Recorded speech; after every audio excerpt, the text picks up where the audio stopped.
Hi అండి అందరికి ఈరోజు నేను పానీపూరి వాటర్ పేస్ట్ ఎలా చేయాలో నేను చూపిస్తాను. ఇది ఇంట్లోన స్టోర్ చేసుకోవచ్చు రెఫ్రిజిరేటర్లో. దీనికి ఏటి కావాలంటే కొత్తిమీర, పుదీనా, మ్యాంగో, మిర్చి, ఇంకా జీలకర్ర. దీంతో మనం పేస్ట్ చేసుకొని మనం ఫ్రిడ్జ్లో పెట్టుకోవచ్చు రెఫ్రిజిరేటర్లో. 2 to 3 months అయితే వస్తుంది. ఎప్పుడు కావాలంటే మనం వాటర్లో కలిపేసి కొంచెం చాట్ మసాలా వేసుకుంటే మనకైతే వాటర్ పేస్ట్ రెడీ అయిపోతుంది. చాలా బాగుంటుంది. ఒకసారి చూద్దాం.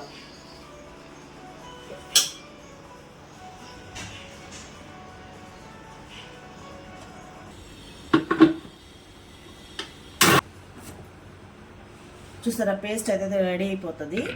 మనం ఇప్పుడు నేను స్టోరేజ్ చేసుకుంటా ఫ్రిడ్జ్లో. ఇలా వేసుకుంటే మనకి ఎప్పుడు కావాలంటే అప్పుడు ఎంత క్వాంటిటీ కావాలంటే అంత క్వాంటిటీ తీసుకొని కొంచెం ఎక్స్ట్రా వాటర్ కలుపుకొని చాట్ మసాలా, ఉప్పు వేసుకుంటే మనకి పానీపూరి పేస్ట్ అయితే రెడీ అయిపోతుంది.